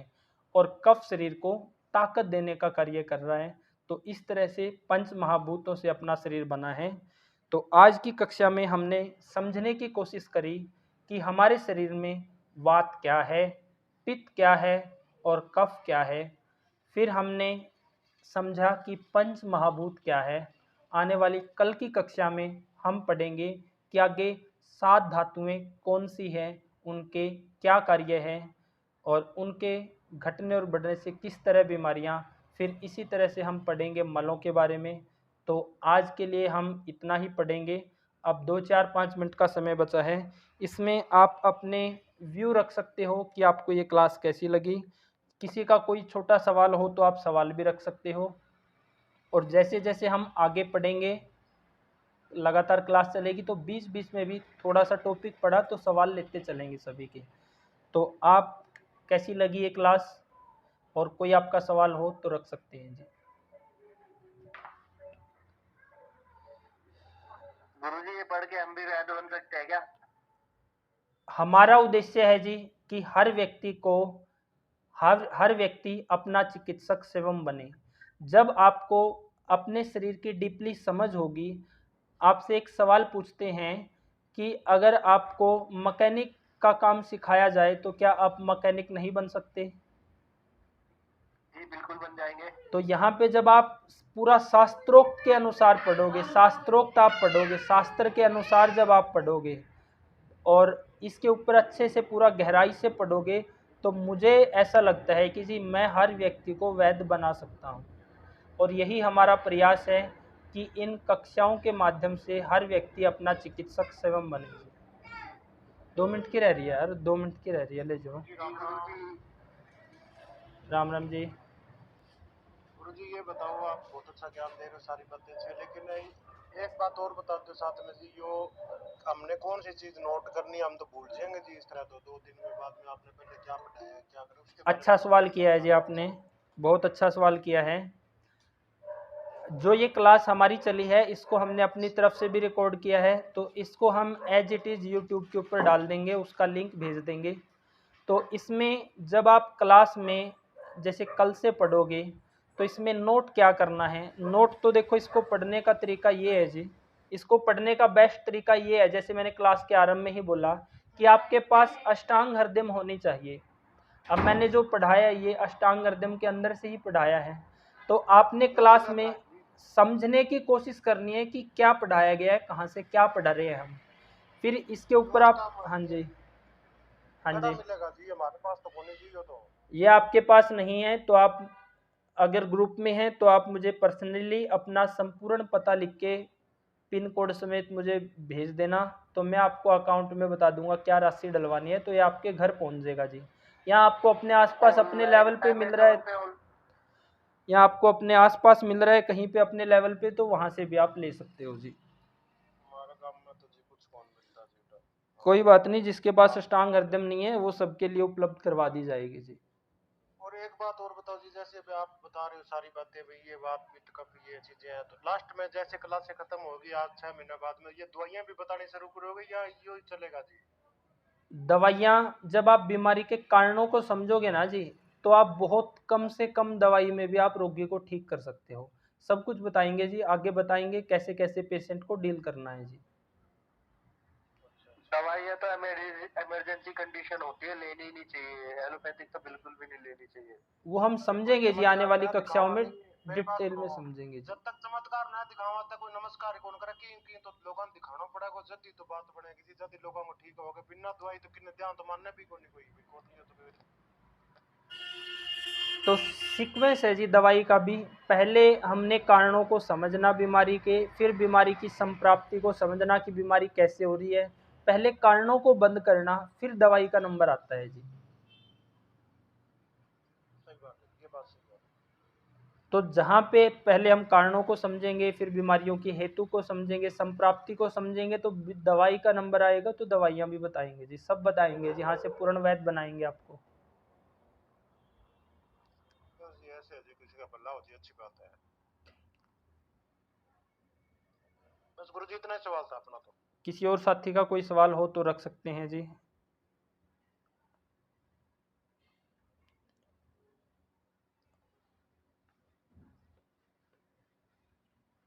और तो कौन जी, मन ये बताओ आप बोल कहाँ से रहे हो गुरु जी? नजदीक हो तो कई बार कोई बंदा आपसे मिलना चाहे तो मिलने का क्या रहेगा? मैं पंचकुला सेक्टर 20 हरियाणा से बोल रहा हूँ जी। आप लोगों को बताएं जी, अगर 6 महीने आपने धैर्य के साथ पढ़ लिया है, पूरी लगन के साथ, तो आपको किसी को मेरे पास आने की जरूरत नहीं पड़ेगी जी। आप अपने चिकित्सक शिवम बन जाएगी। 3 महीने भी पूरा रुचि से पढ़ लिया है तो मेरे पास आने की जरूरत नहीं पड़ेगी, क्योंकि मैंने वीडियो के आरंभ में ही बोला कि एक व्यक्ति एक वैद्य या कुछ व्यक्ति कुछ वैद्य ठीक नहीं कर सकते, हर व्यक्ति को वो समझ होनी चाहिए। तो 3-6 महीने के बाद वो समझ आप लोगों के अंदर भी पैदा हो जाएगी।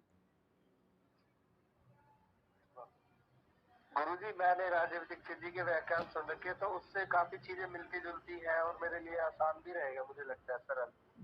जिस भी साथी ने राजीव दीक्षित को सुनने के बाद अगर उसके अंदर क्यों पैदा हुआ है कि बीमारियां क्यों हैं, लोग क्यों बीमार बन रहे हैं, जिसके अंदर क्यों है, तो वो हर व्यक्ति वैद्य बन सकता है जी। जी गुरुजी, अपना चिकित्सक स्वयं बने, डॉक्टर को पैसा ना दे, राजीव दीक्षित जी के कहना होता है। आज के समय तो डॉक्टरों को पैसा दे के भी चिकित्सा नहीं मिल रही है जी। अगर आप अगली क्लास जब रूटीन में लगाएंगे महीना 2 महीने बाद, तो आप समझेंगे कि चिकित्सा होती क्या है और हो क्या रहा है जी। गुरुजी, ये कक्षा मतलब हमारी 1 घंटे रहेगी, 2 घंटे रहेगी? ये 1.5 घंटा रहेगी जी, 1.5 घंटा। 8 से 9:30 बजे तक रेगुलर इसी टाइम पे क्लास चलेगी जी। जैसे गुरु जी कोई बंदा जैसे कोई काम से मान लो छूट जाए क्लास, तो उसका कोई उपाय है क्या? उसकी रिकॉर्डिंग यूट्यूब पे हर क्लास की रिकॉर्डिंग डलेगी, तो वहाँ से आप ये सेम क्लास आपको वहाँ भी मिलेगी, तो आप सुन सकते हो बाद में उसको। सर ऐसे करना, जैसे जी ये अपना ग्रुप बना रखा है ना आपने, उसमें डाल देना तो आसानी हो जाएगी, उसमें से सीधा चक लेंगे, नहीं आपके ग्रुप में पता नहीं लगेगा। यूट्यूब पे डाल के वहाँ लिंक भेज देंगे, क्योंकि वीडियो 1.5 घंटे की बनेगी, वैसे तो आ नहीं सकती, वहाँ से आप सुन लेना जी। हाँ ठीक बात है। ये तो सभी को बहुत बहुत धन्यवाद क्लास में जुड़ने के लिए। और सभी से एक रिक्वेस्ट भी करते हैं कि आयुर्वेद की ऐसे बार बार कक्षा नहीं होती है, इसलिए इस ज्ञान को जन जन तक पहुंचाने के लिए खास करके वैद्यों तक पहुंचाने के लिए ही हम माध्यम बने, आप और हम माध्यम बने कि हम सभी वैद्य मित्र या कहें कि आम जन भी आयुर्वेद के ज्ञान को पहुंचे। इसके लिए है और भी आपको ये जो है और एक पोस्ट में कल बनाऊंगा और आप लोग के ग्रुप में शेयर करूंगा, तो आप भी जिस ग्रुप में व्हाट्सएप या फेसबुक पे जुड़े हुए हैं उसको शेयर करने की जरूरत है, ताकि और भी लोग इस आयुर्वेद के ज्ञान को ले, क्योंकि ये शास्त्रोक्त है। शास्त्रोक्त यानी कि जो ऋषियों ने तय किया है। हम हमेशा मतलब कि हमारा टैगलाइन है चिकित्सा वही जो ऋषियों ने तय किया है। ऐसा नहीं कि मैंने कोई फार्मूला अपने तरीके से बनाया है, ऐसे नहीं। तो ये जो आपको चिकित्सा बताई जा रही है या सिद्धांत बताई जा रही है, ये अष्टांग हृदय में से है, या तो चरक संहिता में से है, या तो भाव प्रकाश निघंटु में से है, या सुश्रुत संहिता में। जैसे कि आज तक